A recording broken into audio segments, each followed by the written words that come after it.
Welcome, all tomatards to Truly Rotten Tomatoes, the podcast where every episode we tick off another film from Wikipedia's official list of films with a 0% critic rating on Rotten Tomatoes. As always, I'm Declan, and I'm here with my co-hosts, including one Hayden Quinn. What's up, yours, your boy Hayden Quinn, original selector from Canberra. Shout out to my rude boys. That's all. We've also got Mitch Gosling here in the studio today. Hey, what up? Yeah, what's going on, guys? How are you feeling Shout tonight? out to my original one-time selectors. And what about Morgan Quinn? Is he here today? Welcome. It's me, Morgan. Thank you for listening. And a shout out to my Pringle Perries out there. All my little Pringle boys out there. Keep doing what you're doing. Times are tough, but Pringles are aplenty. You know who you are. My Pringle boys. Great. And today our guest in the studio, sitting live right next to us, is the famous Tom Armstrong. Now, Tom is perhaps most famous for sharing a name with the guy who invented MySpace. Yep. But I believe he's invented a few things of his own. If I was going to introduce him, I'd probably say he's the curator, the owner, the star, the Axl Rose, if you will, of the famed YouTube channel, The Roundabout Crew. Oh, that's lovely. And he's also the handsome half of the Tom and Frenchy Podcast. It's Tom. Yeah, that's true. I will take that because the other half is very hideous. So it's great to be here. I feel like I am in MySpace and you guys are like my top 8 friends because there's so many of you. I like all your intros as well. It's really nice. It's like flipping through like a radio through all the channels and you hear different late night shows. It's cool. They're well scripted, they're well rehearsed, and they're always exactly the same. Now, this week, thank you, Tom, for coming on. Thank you so much for making it here. Thanks for having me. This week, we're looking at a film, a tomato, I should say, more accurately, called A Low Down Dirty Shame. This is from 1994, and what a whirlwind. Messy in parts, I think, but we can all agree that this is a classic film, I think. I feel like this is one of those films that invites people to use its title in a pun of a bad review. So they'd be like, it was a low down dirty shame that I had to watch this trash. And it doesn't give anything away as well. You don't know what you're getting into when you just hear that title. A low down dirty shame. It could be literally anything at this point. I feel like it sparked the whole premise of the movie and everything about it. They came up with the title first and worked backwards. I feel like it's one of those where someone has like a clever idea, a clever name for a short film, and they base the whole thing off that. Yeah, it was very that. And why would it be called A Low Down Dirty Shame? Because the character's surname is Shame. Oh, man. The common surname of Shame. That's not a real surname, right? And he's low down. He's a bit dirty at the start. It's all there. I don't believe they ever say his first name either. Like, it's just they call him Shame through the whole movie. I'm embarrassed about how long it took me to realize his name was actually Shame. It's such an unbelievable name through the entire movie. I just heard it as Shane with an N. I was like, yeah, me too. Shane's a really strange name for this character. What is it? Suspension of disbelief. I just couldn't do it. You're telling me this is a shame? Yeah. You're like, oh, hi, it's me, Mark Shame. Purely because his Mark name's Shame. Tim Shame. So what's the name? What's the name and purpose of this man's business? He owns a business, does he not? He's a private investigator. He's an ex-cop. It's hard to tell because when you look around his office space, it's filled with foosball tables and arcade machines. Weights. Yeah, I mean it looks like a new internet company, for It does. It looks like a startup. He's got a receptionist, but also I couldn't read the signage fast enough, but there's an establishing shot outside of his private investigating company or whatever you might call it. Yeah. And I thought that it said that it was like a car refurbishment place. Did I just misread it? What did it actually say on that sign? Because his business was called Low Down Dirty Shame. That's what I thought. Or something like this. Yeah, it was. But what did it say? PI or something like that? I think so. I seem to remember PI being in there. He was just a really invested mechanic. You can have a home office for that. You don't need a whole fucking establishment. True. He also financially was not doing well, but his office was pretty damn swanky. Yeah. is decked out. Yeah, I was like, that's pretty fucking nice for a guy who's apparently like struggling. He has to do the most intense suicide mission jobs just to like scrape by. But his loft is not. That's I mean, shame. he lives in a loft. That's shame, and he's an ex-cop, but we don't start in the office, do we? We start in like a hotel no, we or don't. something. no. Well, before we start, I want to give a bit of background so people at least have an idea of what we're talking about here.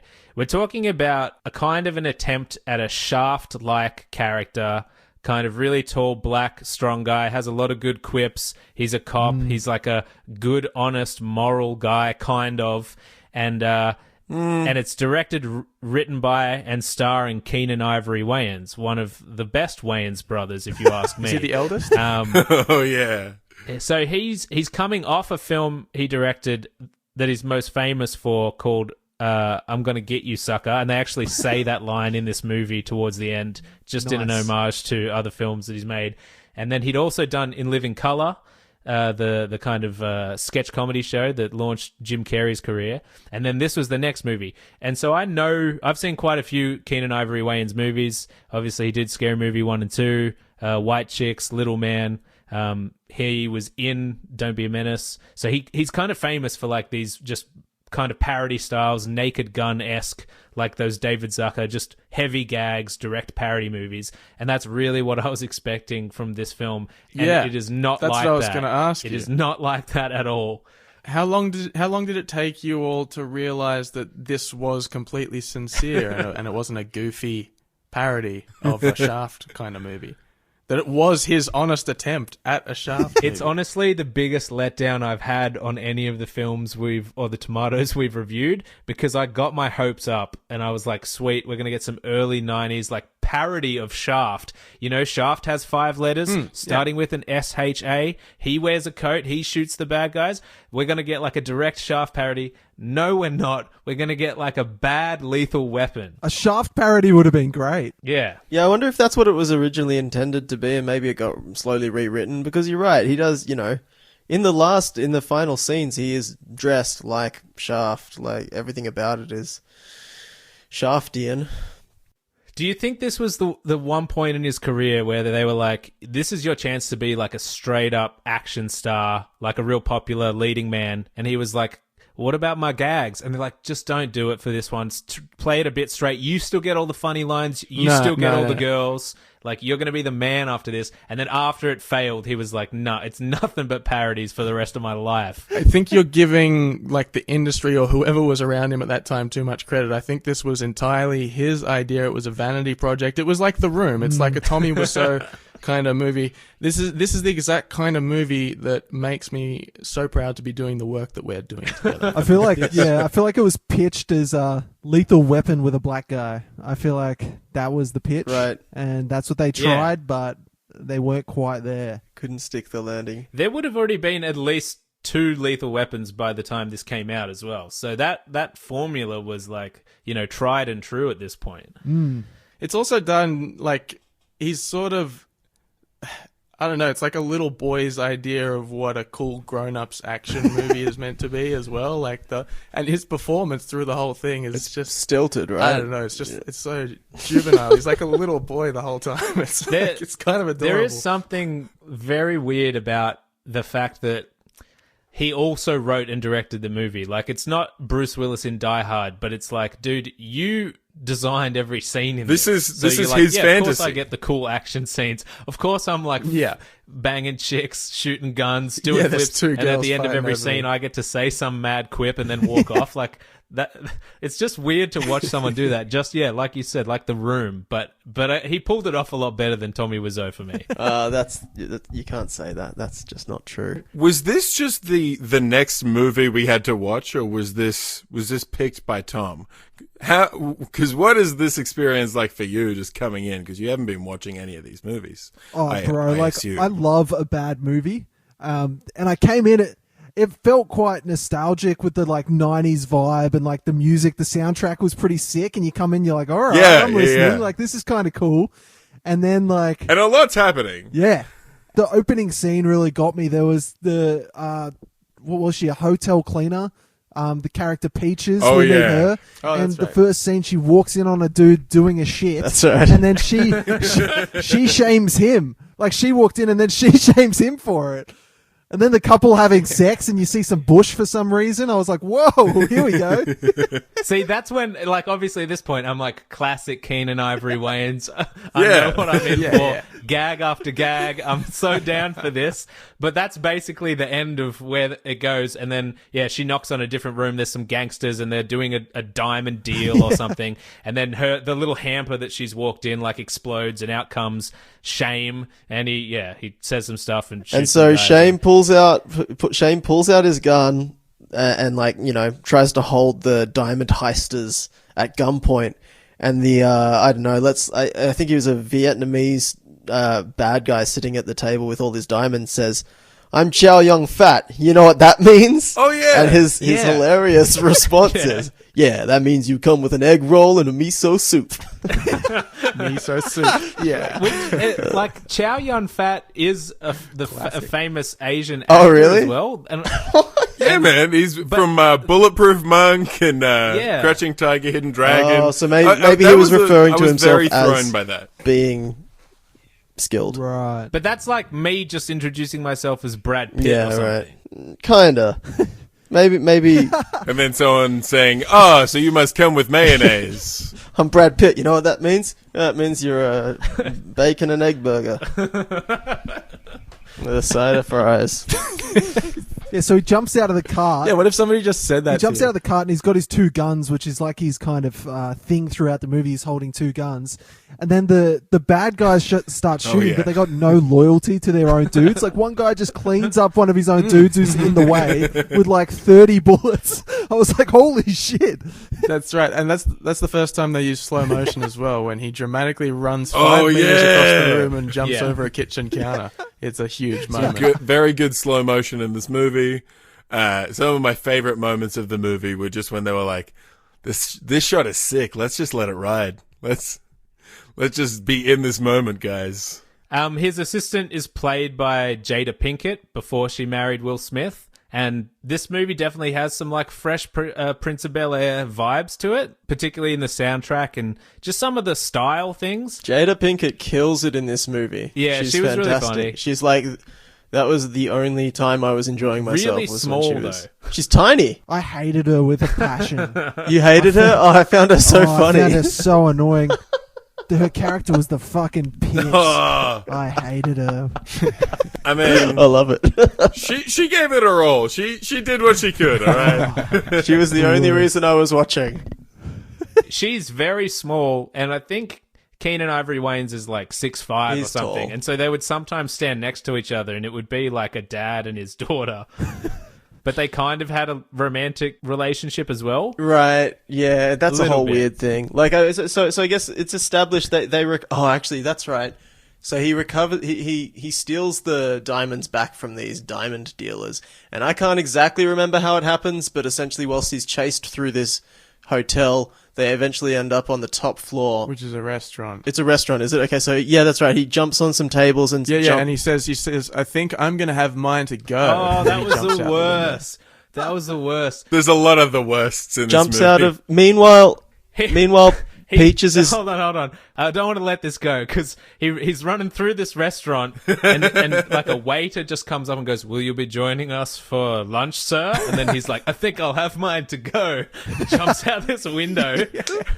Meanwhile, Peaches is waiting downstairs in a limo with like, we guess their employers who've like booked them to do this job to retrieve these diamonds, and they're like, "Where is he? What's taking him so long?" And she's like, "Settle down, all right? She coming." Here. Yeah, that's right. It's also important because it comes back a bit later is when he first jumps out of the hamper and starts the shooting, I think Peaches is like, "Yo, let me get in on this. I've been practicing my karate. I've been taking gun classes." And he's like, "Get out of here. Go downstairs. Like, you're not going to get involved." And then she goes downstairs and then she calls him straight away, literally seconds later. She's still pretending to be like a hotel concierge person, and she's like, "There's all these guys with like automatic weapons that have come in, and we're about to get a classic like 90s action shootout, the type of massacre that would make like world news, but in movies Yeah, it that's happens all the time, and no one seems to care. But the good They thing seem about to have borrowed this a page movie- out of X versus Sever's book in this scene. That's exactly what I was feeling. The one thing I liked about this is that I think at least twice, Shame gets in trouble for all the damage he's responsible for. They're like, this is hundreds of thousands of dollars worth of damage, and like the police department's gonna get hit with the bill for this. Yeah, you like killed a bad guy, but you've caused irreparable harm to this business. But also, they were employed by other bad guys, right? In this case, because we think the think guys so, that they yeah. deliver the diamonds to are dodgy. Anyway, yeah. So he jumps out the window, and of course he flies 4 stories down and lands through the ceiling of the car that they're waiting for him all in. They're all waiting for him in, and then Lands like clean Peaches, in the back seat of this limo. That's right. And Peaches says something along the lines of like, I told you he'd be here, or some shit like, and that's very funny, and we all laugh. Some annoying shit. Yeah. Some annoying shit from that bitch Peaches. Whoa. And what is that limo roof made of? How does Yeah, she exactly. go through it? How does he just go straight through it? It's amazing. It's made out of those Japanese partitions that you put between walls. Yeah. Yeah.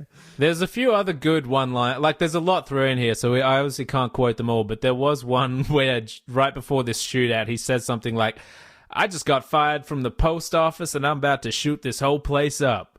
And then I think there's also a part Yeah, where he did. he like meets he's fighting a German guy and he's just like, say hi to Arnold for me, and then smashes him in the face or something. Dude, he's got a bag full of them ready to go, and he's been waiting years just to get these out in a sincere context. Can I rewind a little bit and just say that the opening scene, it was bad news from the get-go. The second the movie started, I was like, oh god. Because it's literally him sitting on a bed looking remorseful at old newspaper clippings. Oh, that was really bad. He's shuffling through newspaper clippings of like some traumatic, like, I don't know, some traumatic event that occurred where hundreds of people were killed or something like this, and then he shuffles that newspaper clipping behind, and then the next one says LAPD cop resigns or like is fired in disgrace after event. And then you start seeing the next clipping has his name Shame in it, and it's like, oh, I wonder if he's the Shame that they're referring to in this. Yeah, so it's like the quickest exposition without just having like a title card that tells you what happened right before the movie start. It's just a guy going through like his old shoebox full of memorabilia where he's like, here's my old police badge. I'm not a cop anymore. Oh, that's right. Just He gotta go pulls his through police one badge by out. one of all these news articles that quickly explain the story. And I think the story basically is it's like it shows him getting his police certificate, like him joining the force. And then there's a bunch of clippings like 5 cops got killed and some money got stolen. Shame was suspected of doing it. And there's like a cloud above detective's head. And then it just shows him burning all the clippings at the end. Yeah. Like, that was weird. It's like how a movie would end. Like it's like, you know what, that part of my life is over now. But this is literally the opening scene. It's funny you said that because when I was watching the first probably half an hour, I was like, is this a sequel to some movie I've never heard of? Like, is it another low down dirty Shame or something? I actually Googled quickly to see if it was a sequel. I was so confused. The problem is most of the tomatoes we watch off this list are sequels to movies we haven't seen, but at least they usually have a number in the title to let you know. So I guess there's like a bad guy introduced at some point, and his name is Mendoza, which to me is the most typical like bad guy enemy name. I feel like it's used in 10 movies. It's just something that's fun to yell. We find out pretty quickly that that Mendoza is the guy who was at the root of the massive horrible event that the newspaper clippings alluded to, and so there's beef between Mendoza and Shame thinks that Mendoza is dead, but It's not a name. his old mate from the Force comes back to inform him otherwise. This movie's very dumb. His name Have is we Shame. lost Hayden completely though? I think he's frozen in time. Yeah, I think he's He's lost to just the void. meditating on the fact that the character's name is Shame. He's like, I mean, come on. Shame. It's So- one syllable. It's just like Shaft. It's too much like Shaft. So we've got Shame now, and he's not a cop anymore, obviously. He's a private investigator. Peaches is his secretary / assistant / only other person he works with. she says that he's running low on money, and he's like, yeah, I can't pay you. And she's like, look, it's okay. They obviously have known each other for a long time. I think they've known each other since she was a teenager or something. When she was 16 years old. Oh, yeah, since but she now was 16. she's aged and 22. She's grown since then. Yeah, that was the weird scene, wasn't it? It was a bit. Oh, bit yeah. pedo-y. He was like, "Oh, Yeah. you've grown a lot," and he's looking at her ass. Yeah. Yeah. it Oh, was yeah, weird. and the shot's right on her ass. I guess she's like 22 now, but she's got the size of like a 16-year-old still.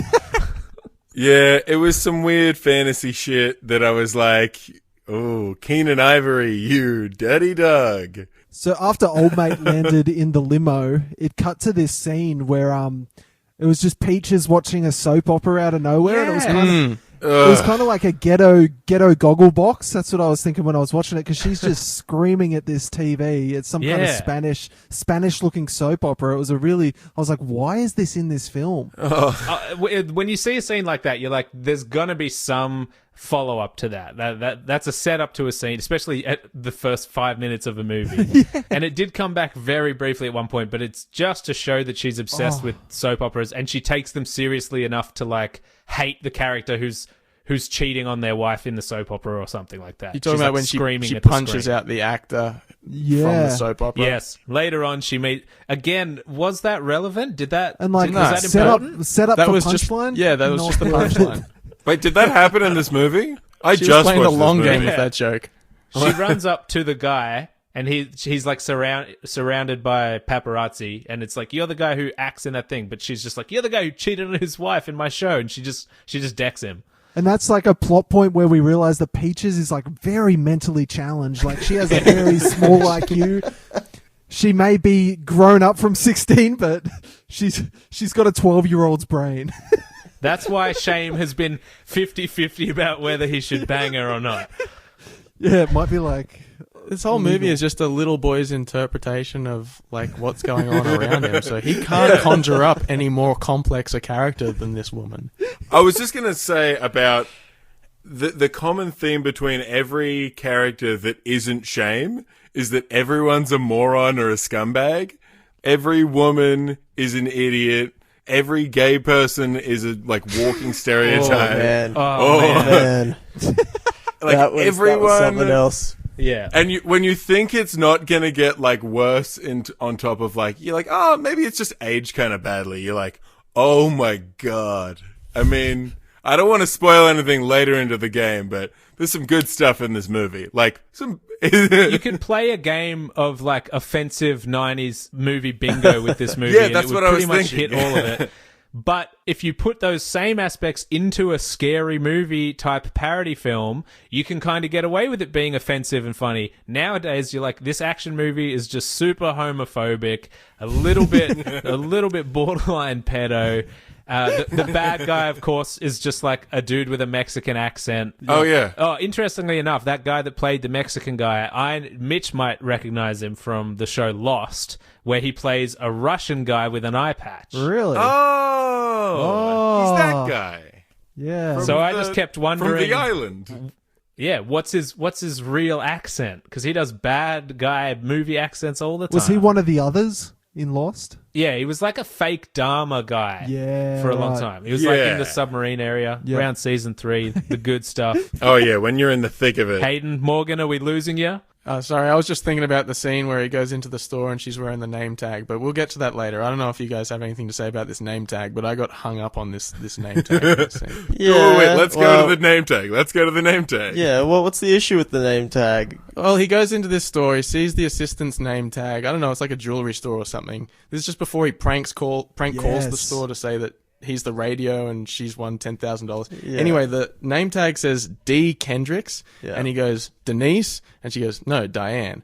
And so my issue is, first of all, who just randomly guesses like Yeah. people's name based on it? Second of all, what name tag has the first initial of the first name and then the entire surname? Like, I don't know. I don't see many That's name more tags. of a phone book No, because thing. it's a fancy store, right? So surnames are more fancy than first names. And when you go into a fancy clothing Oh. store, you want to have your surname on your badge. You see what I'm saying?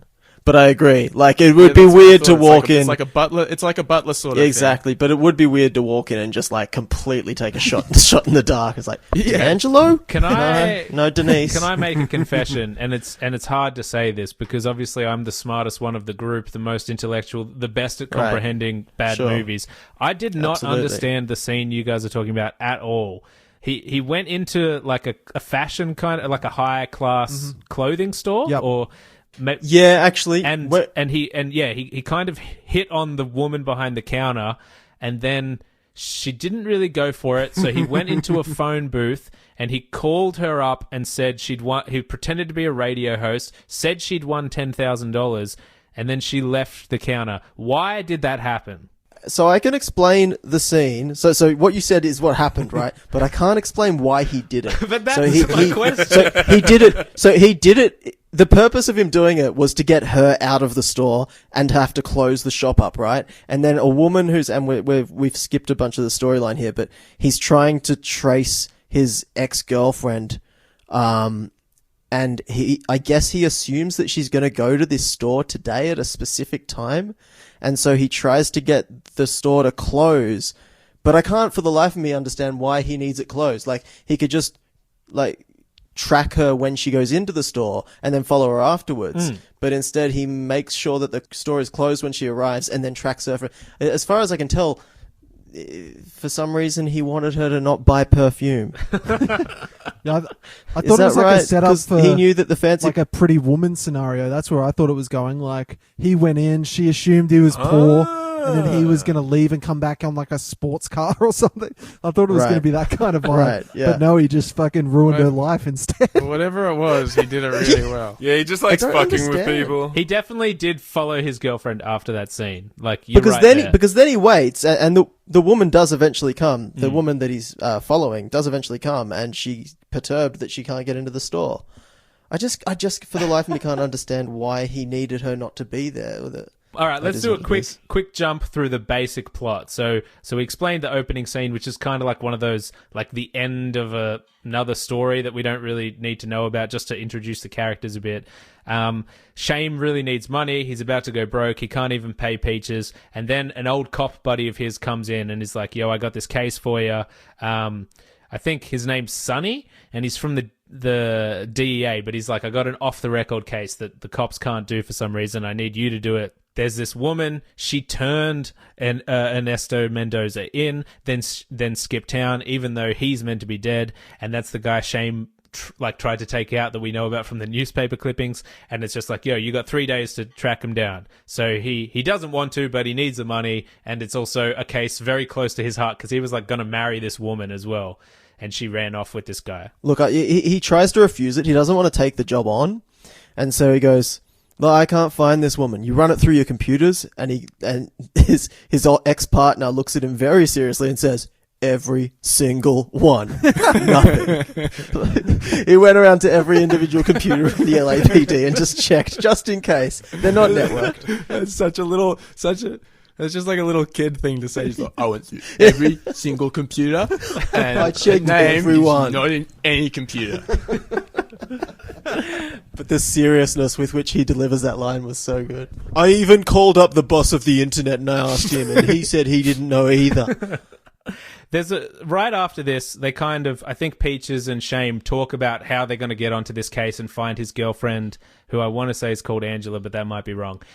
Shame already has a lead. He's like, she has this perfume she loves. It's super rare, and it's only sold in this one store. That must be the store we were talking about from later. Still not, like, when this happens, you go, okay, cool. They've got the first lead of the case they're going to get on it. They don't do anything about the perfume for, like, I'm going to say 45 minutes because it really confused me. I was like, cool, the case is getting started. He was just fishing her out. He was playing the long game, baby. If we track her perfume, we can find her. Okay, cool. Next scene, he just goes back to the cop station, tries to talk to an old friend to get some files on someone. You don't know why, but he's like, I need some files. And he's like, you don't work here anymore. But he's like, dude, remember I hooked you up with that wheelchair lady? And he's like, oh, yeah, that was weird, bro. You didn't tell me she was in a wheelchair. And then he's like, yeah, but you still, what is it? Yeah, you still got it on with her kind of thing. And he's just like, oh, he's like, you still hit that though, didn't you? And he's like, yeah, I did. Thanks, man.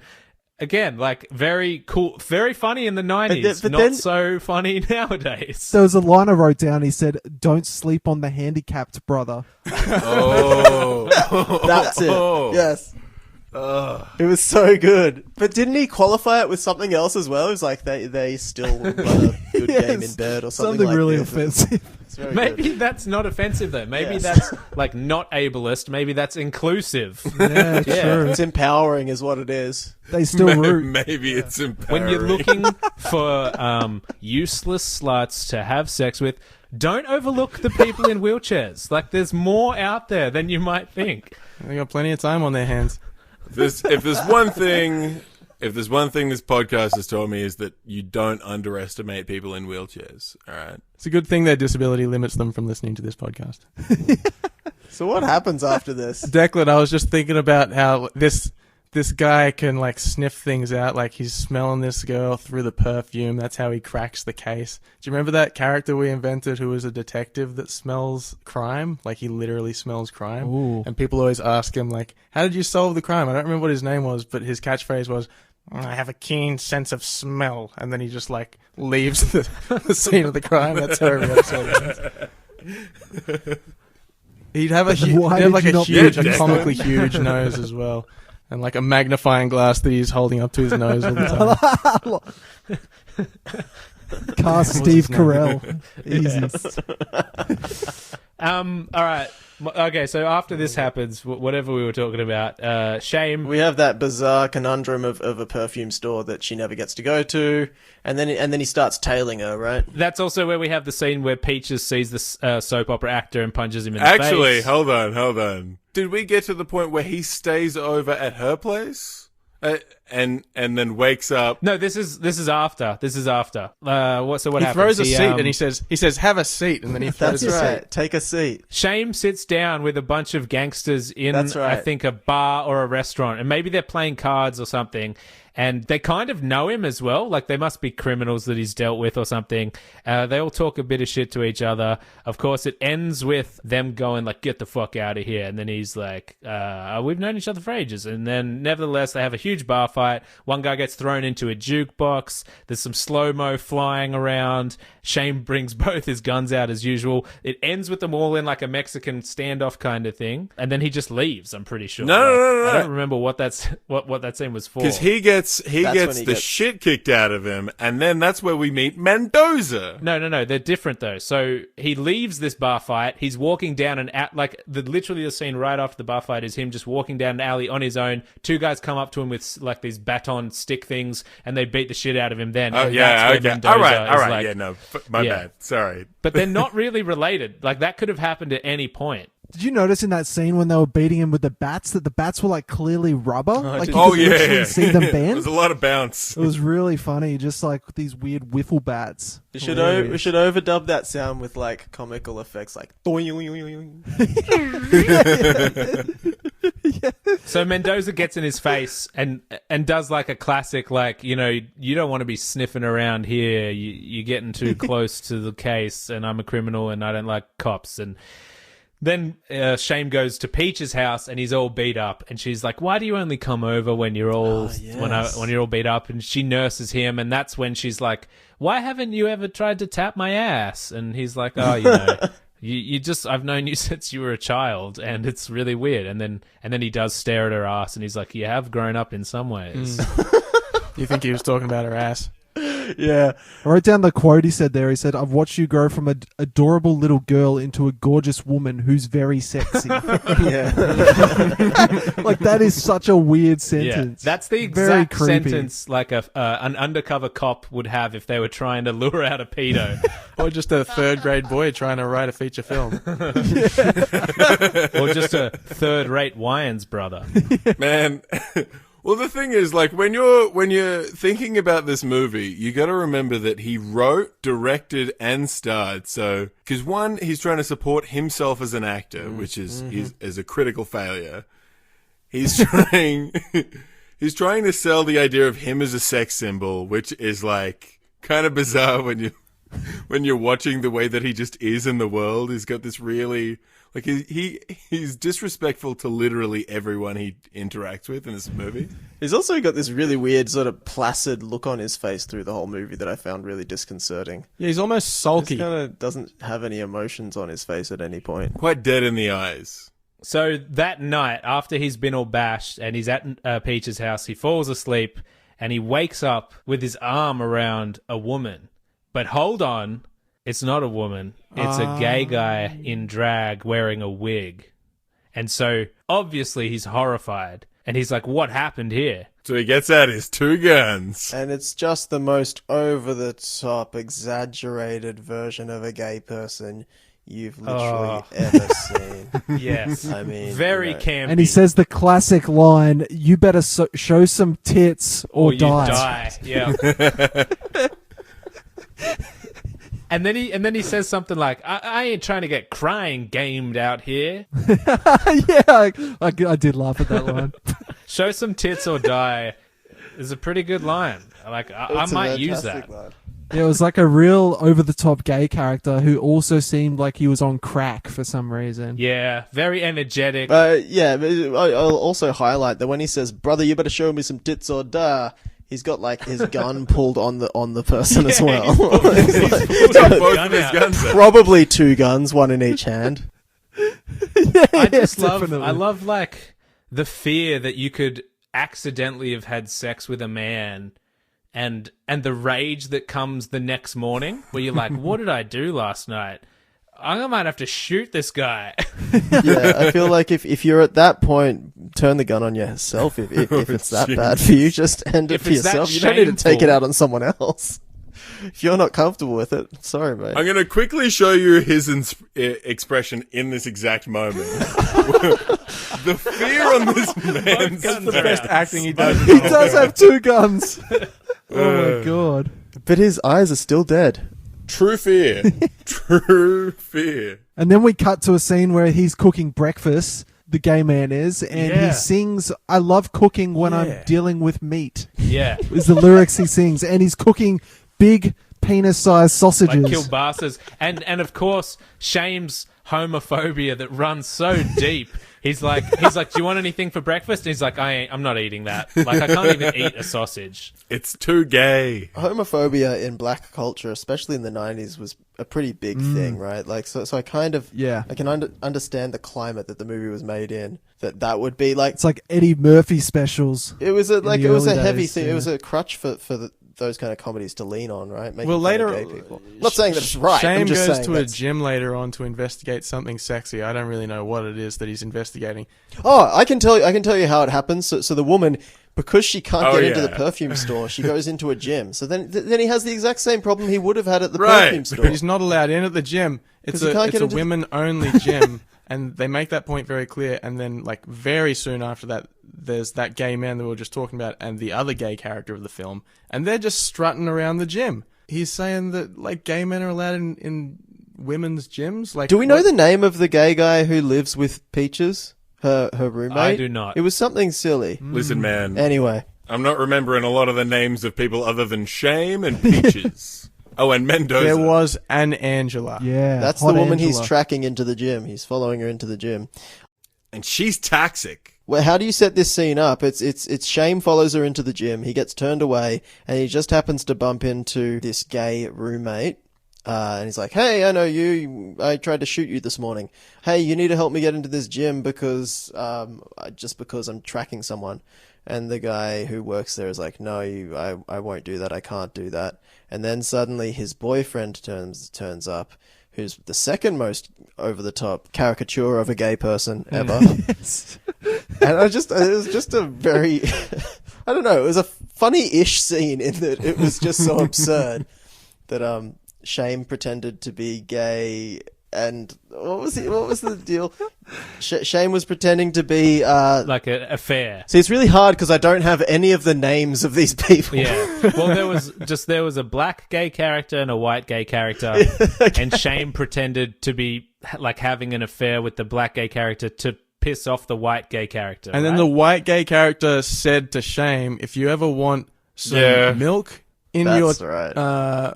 bread or something. Chocolate. Yeah, coffee. milk in your coffee. Bread. That's the one.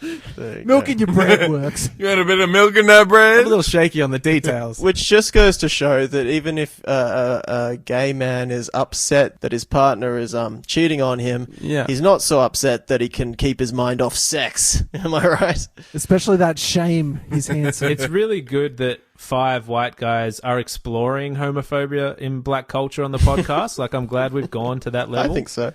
That's good. It's about time. Even like in the last few years, Kevin Hart and Tracy Jordan have both got. Wait, is it Tracy Morgan or Tracy Jordan? What? It's Tracy Morgan. Morgan's the real one. Jordan's the one from the fake character in 30 Rock. Yeah. Both of them got in tons of trouble for doing jokes where the punchline was basically, if I found out my son was gay, I'd like beat the shit out of him. Classic. Horrible. Classic joke. I mean, Oh, hold on. Can we hear it in context though? I want to listen, man. Is this? Are we? Do the accent. Are we going in? Are we going into this? Is this where we? This is. Well, let's just talk about the scene where the Ku Klux Klan show up for absolutely no reason and then chase them down the street in the third act. Yeah, we get a nice little Nazi rally in this movie as well. So in this scene, it does end up with Shame finding his ex, Angela, and they go up to a hotel room and they have like a bit of a conversation where it's like, I used to love you. And she's like, no, you were just using me to get close to Mendoza because you were a cop and you were trying to bring him down. He's like, no, I went to Mexico looking for you. And then he's like, I want you to testify against Mendoza and then go into protective custody. And she's like, protective custody? I've been in that for 6 months. Someone tipped him off and now he's coming for me. And then I think it ends up that the guy, the Sonny, who hired Shame to do this, it's a classic, like, we didn't actually we wanted you to find her because we couldn't find her because we're all corrupt and we were going to kill her. Like, we're tracking her down. So we basically hired you to find her because we knew you used to love her. And then as soon as you found her, we've been tracking you and now we're going to come in and kill you and her. And so they attempt to do that. There are guns pulled. There's a scene where they're trying to escape. Again, they're in a fucking hotel. They try to escape the hotel, and the way they do this is they go into an elevator and find a prostitute and a guy making out with each other. That's what was happening. And they go, and they beat them up and steal their clothes. Yeah. They Get go, out shit, we're being robbed. Thank God, I thought it was my wife. Yeah. That's right. Classic joke. Classic joke. classic. So then Shame and Angela, who have got like wigs and other outfits on, sneak out. But all the bad guys realize that they're out. They chase them. There's a point somewhere where we get a big action scene, like in a shopping center / supermarket. But that might be the very end. There might be a little bit in between. Oh yeah, I didn't actually finish this movie. I just realized. What? Yeah, I just realized I didn't finish it. I forgot to tell you guys. You didn't finish. Like, love that. at what point did you stop watching the movie? I'll tell you when we get there. This movie's so confusing. This is more confusing than most of the, like, trying to explain it seems really, really basic when you watch it, but it's too convoluted. So yeah, so it's a double cross, and the bad guys are trying to get this woman all along, and Shame has led them straight to her, so they escape and they hole up in his house. And then he has to leave the house for some reason, so he leaves his ex-girlfriend with Peaches, which is... I think the lieutenant shows up to his office. The lieutenant shows up to his office to arrest him because they're kind of like framing him for some of the stuff.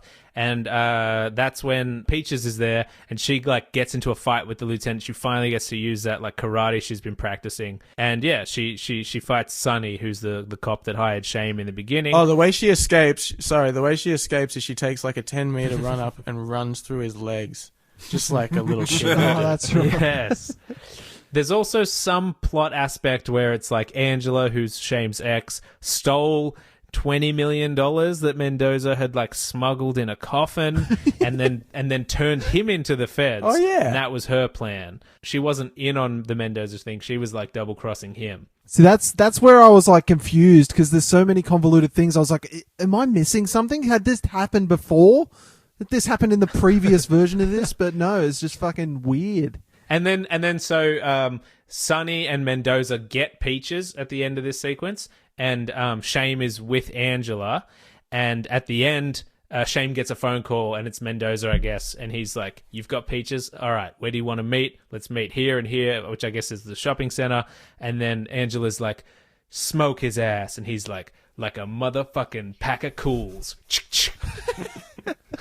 He's good. And then we have our big finale, like there is a Nazi rally thing in there that really didn't make much sense to me. He like sends one of the henchmen into a Nazi rally, and I don't know. We don't need. Yeah, that was weird, man. And then he just leaves him. Yeah, there. just lets him get. I was like, I don't know gets if that mobbed by white supremacists. Surely he'd have something against white supremacists, but it seems like he's an ally. Yeah. when they're working for his cause. Yeah, I guess so. He's pretty much the most hateful person in this movie, right? Like he doesn't really give a shit. As long as he feels and looks good, he's like, hey, this is awesome. But I do feel like we skipped over the part where we see him have like a cool Shaft montage where he like puts on his weird blue trench coat, where he dresses like, up, sunglasses, and look at his wall of handguns. Like he goes through a transformation. There's a shot I've never seen where they really focus on his bald head. And it's like a shine. He kind of shines it. It's really, it really threw me off. I was like, what is this? That's how they start that entire montage. Just him shining his head. It's so good. Which would work really well in a scary movie-esque parody movie of one of these. But again, And there was this real theme at the start that Peaches brought up that Shame is such a slob for some reason, and he literally was extremely groomed in his facial hair and hair, except slightly overgrown by maybe 2 days. And he's got like a buttoned-up shirt. Yeah, he was looking up pretty good. Fine. It's like, when you going to clean yourself up, Shane? They were acting like he was homeless. Yeah. So this is his big reveal. Oh, he is a hot dude. Right. It's because he hasn't waxed his head in the earlier scenes. that's when they're like, hey, shouldn't you look like a bit of a slob? Your life's all out of order at the beginning of this. And as the main actor, you're like, oh, I got to look cool and handsome though, right? Like, Exactly. I'm the leading man. Oh, that's right. She literally says to him in like one of the first scenes, like, why don't you dress up anymore? And he's like, how am I meant to dress up? And then he dresses up and we know what he's dressing up. What she meant is, how come you don't wear a trench coat, really dumb, slim, like, black glasses, wax your hair anymore? It's your huge blue. Why don't you dress trench up coat. like one of those Columbine kids and go on a rampage? It's like, oh, With the world's longest gun. But then it turns out that the only reason he's dressing up is because that other woman is back in his life, and then she raises that. She's like, "You're dressing up again because she's back." True. Yeah, and it's weird because Shame he has sex with Angela in this movie again. no, Like they do almost- rekindle their almost romance, doesn't he? And then he gets a phone call. Someone walks in and they're like, she's got no top on or something. Yeah. I can't remember. That's how she gets the gun in there. Yeah, they make out on the bed in the hotel, and Yes, then someone yes. comes in. Yes. So I think we're at the point of the movie now where I stopped watching.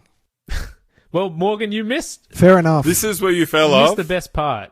This is because the moment was that woman had run through the lieutenant's legs, but then subsequently been caught, and then he had his ex-girlfriend, like Shame was with his ex-girlfriend, and he was talking to Mendoza on the phone, and they were like, let's meet up and switch That's right. ladies. And I was like, all right, I'm turning this off. This is just like men trading women, literally like objects. Like they just be like, you take this woman, I'll take that woman. Come on, let's do it. And I was like, nah, Well, that's our third act showdown, Morgan, and let me tell you, that's where all the action happens. It gets crazy. Oh, dude, I can't wait to hear this. So plot-wise, we've got the older black cop, Sonny, who hired him, and he admits that there was was it drugs or diamonds? It was, or both. There was a big deal that happened when he was a cop, and it was a corrupt deal. And he was like, but I was going to cut all my other cop friends in on it, but they all said to me, only if Shame comes in as well. And we all know Shame wouldn't come in on a deal because he's such a good guy.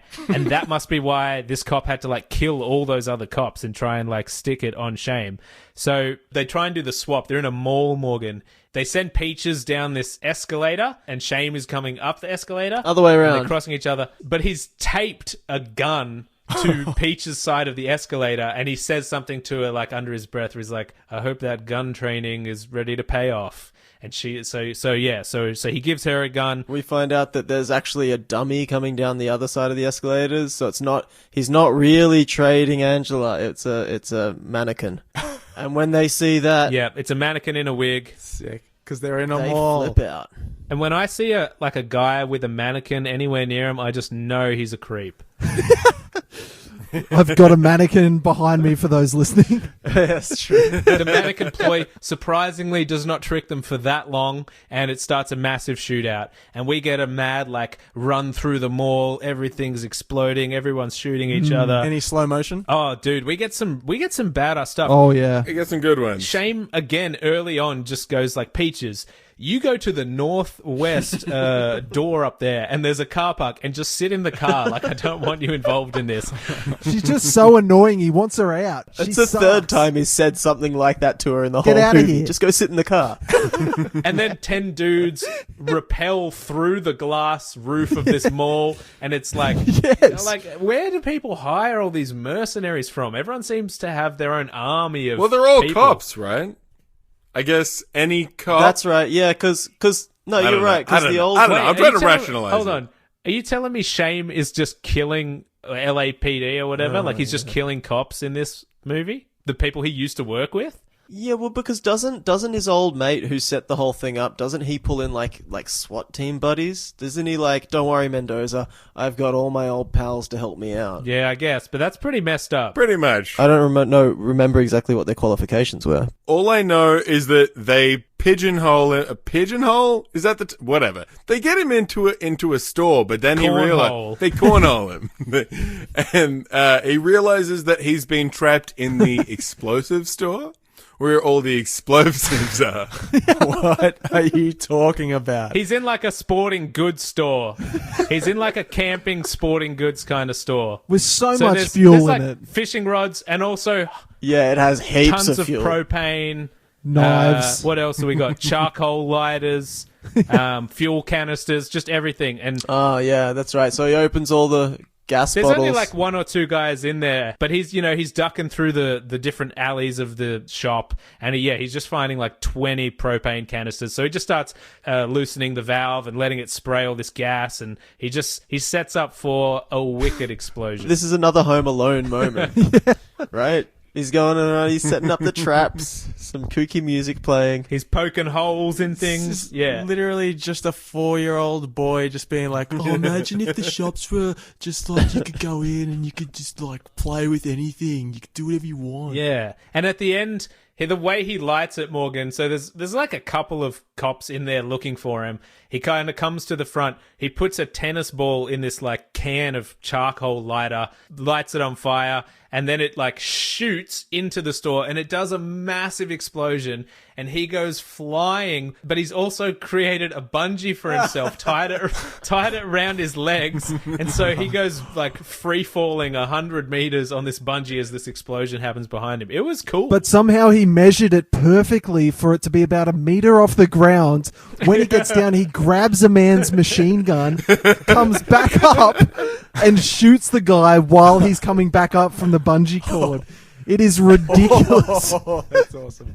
I will give this movie that credit. So good. That was in slow-mo. It was good. Yeah, It was good. slow you can't motion. take that away from him. That was What was a good the line? action Was set it just piece. something like yoink or I'll be taking that? What does he say? He says I something think when he grabs does, the yeah.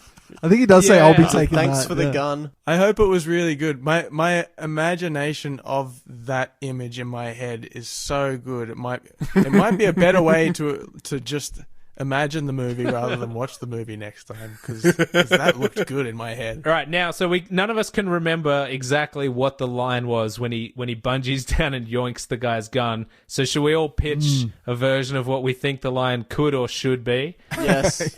Yeah. All right. Don't worry. Whilst you do that, I've gone to scripts.com and found the scripts. That's terrible. I want to go with something like, thanks for the Christmas present. I didn't get you anything. Oh, that's pretty good. That's pretty good. I was going to Nice, use a similar nice. voice, but I was going to say something like, half price on killing you in the, shut up. Oh, how about this one? You go as he bungees down, he goes, you might want to start using some anti-dandruff shampoo. I reckon he went, Yankee Doodle went to town on your mama, and then he shoots it. Probably actually did say that one. Yeah, I think that was sucks. I see you've been reading script.com. Yeah, I mean, I guess I'd just go with something like, sorry, can't stay for a coffee. That's the best I got to say. All right. So after he does this explosion, he kind of ends up in like a back area of the mall, and we have been introduced to Shame's sole weakness, just like Indiana Jones with snakes, just like Hayden Quinn with airplanes. We've got Shame is afraid of dogs. He's like, I'm not afraid of him. I just don't like him. Like, but that comes up way earlier, and of course, 3 or 4 like mauling, scary looking dogs corner him in this back area. And how does he satiate them? How does he get them off his tail? He awkwardly mumbles James Brown, Sex Machine. Say it loud. I'm black and I'm proud. And then he starts dancing, and the dogs are mesmerized by his moves. They're like, wow, this is my shit. And then, okay, so the guy who gets the Nazis set on him earlier in the movie comes back, and Shame's like, oh, he's singing for all these dogs, yes. and he's like, get him! And the dogs are like, no, I mean, this is our favorite song. And so he covers so Shame, I don't know how he does it, but he covers that guy in like sandwich meat. Yeah, he pulls a lever that's next to him, and it dumps raw off-cut meat onto the guy. And so he's covered in pastrami, and then the dogs get set on him. Yeah. And it's like, if you knew there was some kind of trapdoor that released meat, why wouldn't you go that option over the singing and dancing? What's funny is that this is the movie. Yeah. He never even had to sing Sex Machine. If the dogs were coming, it's like, give him the meat straight away and just walk past. That is storytelling 101, the old meat box. And then the Mexican guy tries singing a stereotypical Mexican song, and the dogs are racist and just attack him anyway. Yeah. Weird. There's also a scene, Peaches is involved, and she's trying to find Mendoza, and she's in the mall, and she hides in like a baby's area in a crib with like a baby bonnet or something, like, you know, and she's just dressed like a baby. That crib must be child size, and she fits in it perfectly. She does. I reckon Shame went and bought that after, and now she's wearing the bonnet and in the crib because that's how he likes them. I've just been reading the script, guys. I'm really sorry to say, I think the line is "thank you." Oh, He takes the machine gun that and is says "thank you." weak. But I think the way he delivered it did actually make me laugh. Also, I just want to point out. When he's hiding in the like camping store, like trying to get away from all these guys, 2 officers or whatever walk in. They go, "This place is full of flammables. Hold your fire." Oh, and it's just really sort of like signals it to the audience. Oh, like, nice. Setting it up. okay. Does anyone remember how he sets the fire for the explosion? Yeah, I already explained that like 5 minutes The ago. tennis ball. Yeah. Okay. we- All right. Sorry. Has anyone forgotten it since I re-explained it? I definitely did. Oh wait! Did we talk about the scene where he's going through the newspaper clippings at the start of the movie? All right. Sorry, Mitch. Sorry.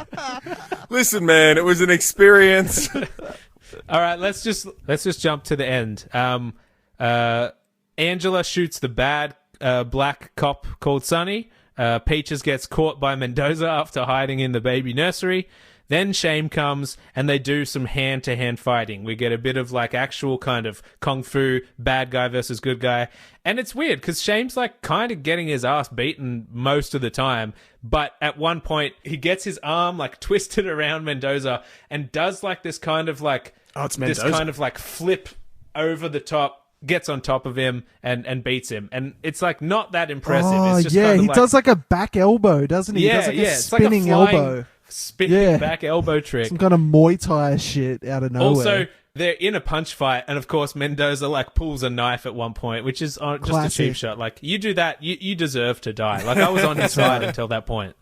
Is Mendoza the kind of villain who, like, can he fight? Does he have any sort of skills, or is he just overpowered? Yeah, he was alright. alright, He yeah. did pretty well. They brawl. So then, he arrests Mendoza, and he's got him. And then Angela comes up and just shoots Mendoza and kills him. And she's still bad. She's like, I still want that money, and she's gonna kill Shame, but Peaches comes in, and then Peaches and Angela also have like a bit of a fist fight. Did you notice the first move Angela pulled on Peaches? She kicks her straight in the titty out of nowhere. That's literally her opening move. I was like, whoa. And then Peaches just loses it. Peaches somehow overcomes Angela, and again, it ends with a scene where like the actual lieutenant cop guy comes in. We haven't actually talked about him in this podcast. He's in 2 scenes. And he's like, man... So it's Shame's old boss. Yeah, Shame's old boss. And he's like, man, what am I going to do? Like, this is hundreds of thousands of dollars worth of damage. And he's like, yeah, but you guys got $15 million in loot from the deal gone wrong.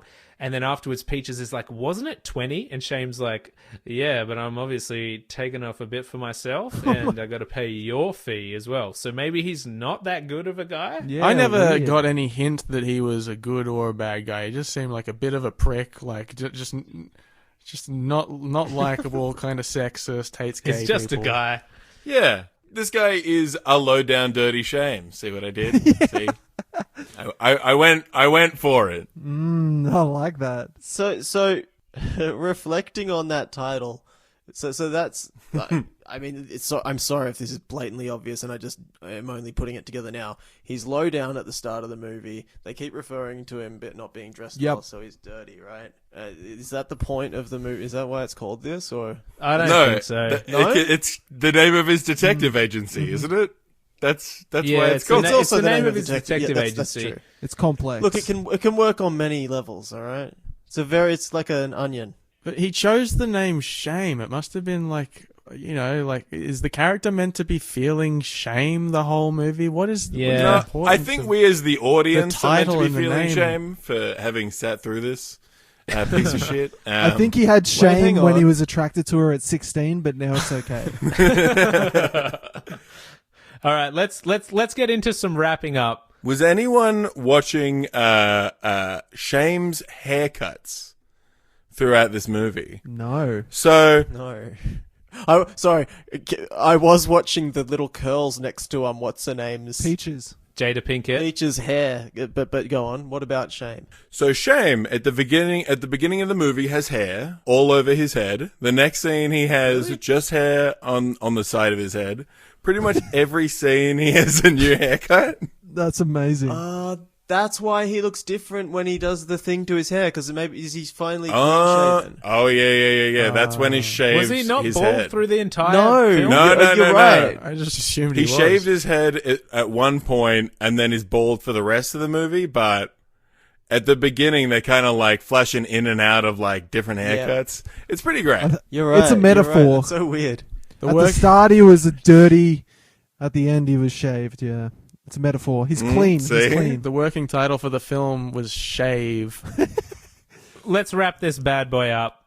Before we get into our actual ratings and whether or not we think it was truly rotten, let's give Tom the time to plug anything he's doing, his channel, his podcast. Tell us about what you're up to. Sweet, man. My Instagram's at Tom Armstrong. I'm the Roundabout Crew on YouTube, and you can check out my podcast, the Tom and Frenchy Podcast. And thank you so much for having me, guys. Do you have a Patreon we should be subscribed to? We do. It's called the Tom and Frenchy Podcast, I think. Yeah, it's not very original. And so what do you do in this podcast? Just rank bad movies? No, that's your podcast, which is great. There's other ones? Yeah, so we just go through trending topics. Usually people send us in weird stories that are happening in the world. And Frenchy, the guy I do it with, is another comedian.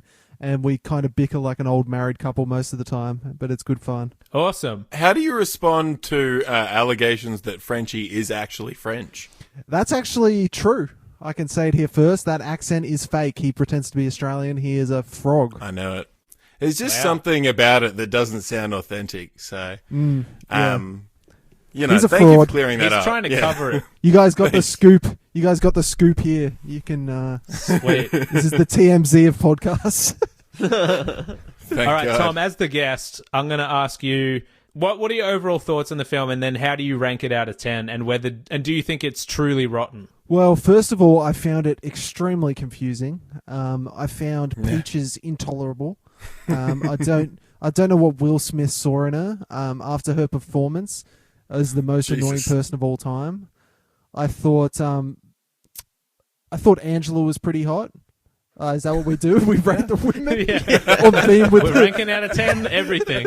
On theme of the movie, I'm going to start rating the women, and then I'll end with a homophobic rant. The movie, I'd probably give 2 stars. Okay. Out of 10 or 5? That's a good question. Both.